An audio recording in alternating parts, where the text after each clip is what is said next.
Sir Sevagram नावच interesting असं की मी तेव्हा विचार करतो की काय नाव द्यायचं जे आपल्या ब्रँडला खादीचं याच्यामध्ये. सेवाग्राम खादी या ब्रँडच्या मटेरियलबद्दल आपण बोलूया. नक्की. या ब्रँडमध्ये कोणत्या प्रकारचे डिझाईन्स मिळतात आणि त्या डिझाईनसाठी कोणत्या प्रकारचं मटेरियल वापरतात? सर आम्ही सातत्यानं R&D करतो रिसर्च अँड डेव्हलपमेंट याच्यामध्ये.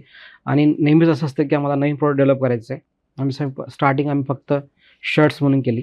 मग शर्ट, मग मेन्सवेअरमध्ये कुर्ता, लाँग कुर्ता, शॉर्ट असं एक गोष्ट करत आलो. मग आम्हाला कळलं की नाईट वेअर आणि हे आम्ही प्रयत्न केले आणि मग आज सेवाग्राम खादीमध्ये आम्ही 250 महिलांना चरखाच्या माध्यमातून 500-600 महिलांना आम्ही हँडलूम शिकवलेत. वा, आज 70-80 हँडलूमचे सुरू आहेत याच्यामध्ये.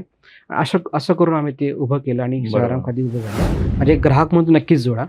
पण जसं मी म्हटलं की उत्पादन करणारा पण आमचा पार्टनर आहे. तर आम्ही विक्री पण पार्टनर शोधतो. जसं मी म्हटलं की फ्रँचायझी मला करायची आहे, की कोणाला असं वाटतं की नाही मला असं वाटतं की मी हे एखादं प्रॉडक्ट बनवावं आणि आमच्याशी जुळून ते विकावं. आम्ही ते प्लॅटफॉर्म आमचं मोकळं आहे, की तुम्ही कुठलाही प्रॉडक्ट बनत असाल आमच्याशी जुळा. आम्ही तो विक्री व्यवस्था करून देतो. जो प्रॉब्लेम टॅकल करतो आणि समाधान शोधून काढतो तोच उद्योजक आहे. तर त्या दृष्टिकोनातनं जर केलं तर मला वाटतं की अधिक बरोबर. योग्य पद्धतीनं काम करू शकतो तो व्यक्ती. बरोबर.